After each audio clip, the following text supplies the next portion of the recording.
Hello friend, কেমন আছো তোমরা সবাই? আশা করি ভালোই আছো। আর তোমাদের আশীর্বাদে, ভালোবাসায় আর ভগবানের আশীর্বাদে আমরাও ভালো আছি। তো বন্ধুরা, দুদিন হয়ে গেছে আমি ব্লগ দিতে পারি না। তো কি কারণে ব্লগগুলো দিতে পারছি না সেটাই তোমাদের সঙ্গে এই ব্লগের মাধ্যমে শেয়ার করব। তো আমি চন্দ্রা চলে এসেছি নতুন দিনে নতুন আরেকটি ব্লগ নিয়ে। আশা করি সবারই ব্লগটি ভালো লাগবে। তো স্কিপ না করে শুরু থেকে শেষ পর্যন্ত দেখতে থাকো আর আমার সঙ্গে থাকো। আর যে সকল বন্ধুরা নতুন আমার চ্যানেলে ব্লগটি দেখছো, অবশ্যই চ্যানেলটিকে সাবস্ক্রাইব করে বন্ধু হয়ে পাশে থেকে যেও, ভালোবাসা দিও, সাপোর্ট করো। তো বন্ধুরা, এই যে দেখো সকাল সকাল চলে এসেছি কলপাড়ে। তো ও বাড়িতেই ছিলাম রাতের বেলা। মানে বাড়িতে তো থাকি না, দিনের বেলা বাড়িতে থাকি আর রাতের বেলা ও বাড়িতে চলে যাই।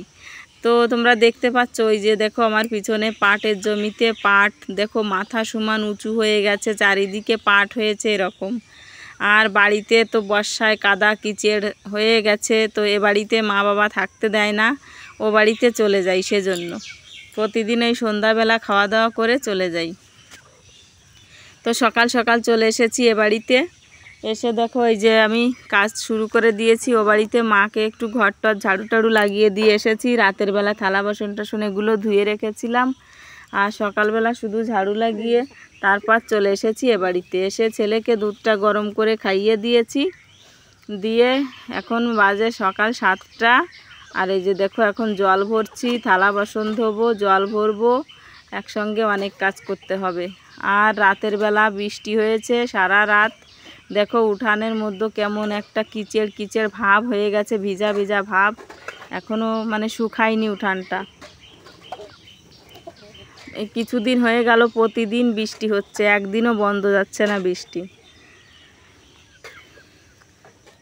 তো চলো সকালবেলার কাজকর্মগুলো আমি করতে থাকি আর তোমাদের সঙ্গে আমার কথাগুলো শেয়ার করি। কি কারণে ব্লগগুলো দিতে পারছিলাম না দুদিন ধরে। তো বন্ধুরা, ব্লগগুলো জানো তো না দিতে পারলেও আমার একদমই ভালো লাগে না, একদমই ভালো লাগে না। মনে হয় যেন মানে আমার মাঝে তোমরা নেই। সারাদিন তোমাদের কথা চিন্তা ভাবনা করি, তো সেই জন্যই হয়তো ব্লগগুলো না দিতে পারলে কেমন জানি একটা মানে খালি খালি খালি খালি মনে হয়। আমার কাছে মনে হয় আমার কিছু অজানা অচেনা না দেখা আমার প্রিয় বন্ধুরা আমার ব্লগের জন্য অপেক্ষায় আছে। আর আমি তাদের সঙ্গে এই ব্লগের মাধ্যমে কথা বলি। তারা আমাকে সুন্দর সুন্দর কমেন্ট করে, আমি তাদের কমেন্টের অপেক্ষায় থাকি। তো এগুলো নিয়েই আমার ভালো লাগে। আমার এই ছোট্ট ইউটিউব চ্যানেলটা নিয়েই আমি ভালো থাকি, আমার মনটা ভালো থাকে, তোমাদের সঙ্গে কথা বলতে পারি। তোমাদের সঙ্গে বলো তো, ব্লগ না দিতে পারলে আমার খুব খারাপ লাগে, কিন্তু কোনো উপায় ছিল না জানো তো। সেই জন্যই আমি দুদিন হয়ে গেছে ব্লগ দিতে পারি না। তো জানো তো আমার এই যে মোবাইলের ফোনের চার্জারটা ছিল না, আমার ওই চার্জারটা খারাপ হয়ে গেছে। তো কিছুদিন ধরে চার্জ উঠাচ্ছিল না এই করে করে মায়ের চার্জার দিয়েও মানে মায়ের মোবাইলের চার্জার দিয়েও কিছুদিন চার্জ করিয়েছি। তো এখন মায়েরও চার্জারটা জানি না কেন খারাপ হয়ে গেছে, চার্জ উঠাচ্ছে না।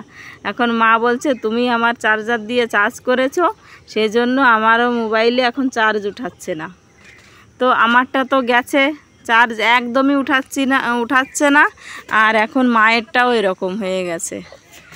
তো জানি না কেন এমনটাই হলো, মায়েরটাও খারাপ হয়ে গেছে চার্জার আর আমারটাও খারাপ হয়ে গেছে। তো সেই কারণে দুদিন হয়ে গেছে আমি একদমই মানে চার্জই করাতে পারছিলাম না মোবাইলে। সেই জন্য আমি ভিডিওগুলো আপলোড দিতে পারিনি। তো টাকা পয়সারও কিছু সমস্যা ছিল, কি বলে অনেকটা খরচা হয়ে গেছে। কিছুদিন আগে চাল আনলাম 1 বস্তা, তারপরে ছেলের জন্য আবার চাল কিনে নিয়ে এসেছিলাম 5 কেজি আলাদা, ওই যে মিনিকেট ধানের চাল। তারপর কি বলে মাসের শেষ তো, মেয়ের পড়ার প্রাইভেটের খরচা ছিল 450 টাকা। তারপর ছিল ছেলের দুধ নিয়ে আসি ছেলের জন্য, ওরও পয়সা দিতে হলো 450 টাকা। তারপর মুরগির খাবার কিনে নিয়ে আসলাম, রেশনের চাল আর হচ্ছে আটা, এতেও নিয়ে গেল 450 টাকা।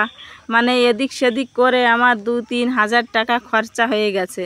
তো তোমাদের দাদাভাই জবে থেকে গেছে, পয়সা টয়সা তো কিছু পাঠায়নি আমার জন্য, তো কাছেই ছিল এই পয়সাগুলো, তো তাই দিয়েই টুকটাক করে চালাচ্ছিলাম আমি। তো আমার কাছে পয়সা শেষ হয়ে গেছে এখন, তো খুব অসুবিধার মধ্যে আছি, সেজন্য চার্জারটা কিনেই আনতে পারছিলাম না। তারপর কি করব, কোনোভাবে ম্যানেজ করে চার্জারটা কিনে এনেছি বাবাকে দিয়ে। তো তারপর চার্জ করিয়ে তোমাদের সঙ্গে আবার এই যে ভিডিওগুলো শেয়ার করছি। তো এই হচ্ছে মেন কারণ কেন আমি ভিডিওগুলো আপলোড দিতে পারছিলাম না। মোবাইলে যদি চার্জই না করাতে পারি তাহলে কিভাবে ভিডিও আপলোড দেব বলো তো।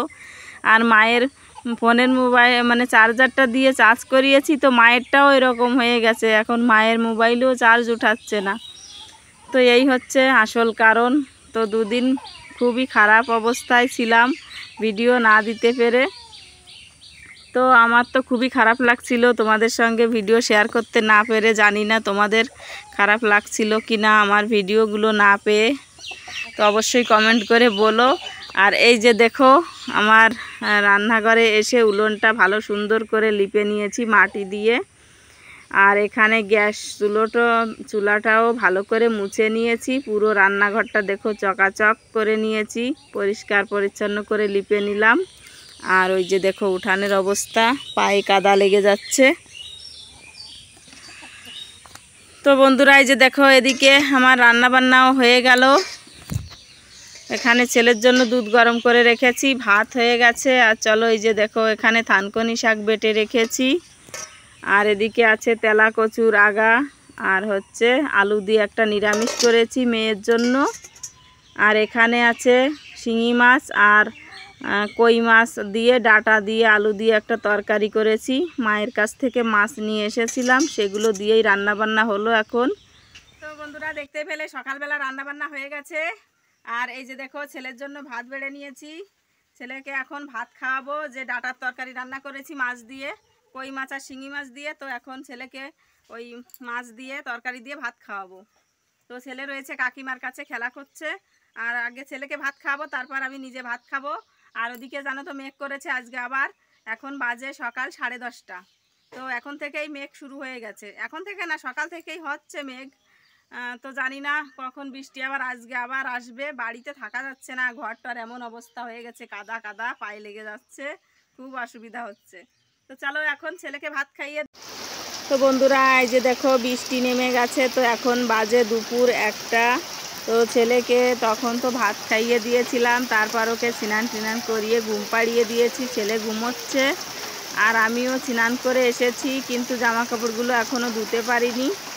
স্নান করে এসে ঠাকুর পুজো করা হয়ে গেছে, আর খুব জোর বৃষ্টি নেমে গেছে।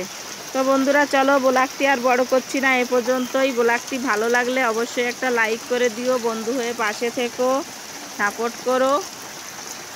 তো দেখা হচ্ছে চলো নতুন দিনে নতুন আরেকটি ব্লগের সঙ্গে। ততক্ষণে তোমরা সবাই ভালো থাকো, সুস্থ থাকো, হাসি খুশিতে থাকো। আর এই যে দেখো আমার জামা কাপড়গুলো বালতির মধ্যে রয়েছে, বৃষ্টিটা কমলে তারপরে ধুয়ে মেলে দেব। আর ছেলে না এতক্ষণে ঘুম থেকে উঠেও পড়লো। ছেলে আমাকে বৃষ্টি দেখাচ্ছে, মা বৃষ্টি হচ্ছে। এই যে দেখো ও তো ও বাড়িতেই থাকে, বৃষ্টির সময় মেঘ দেখলে চলে যাই, এগুলো দেখতে পায় না। তো আজকে আমাকে দেখাচ্ছে, মা দেখো বৃষ্টি হচ্ছে। বাবা বৃষ্টি, এই তো জল আসতেছে, ঘরে জল আসতেছে বাবা।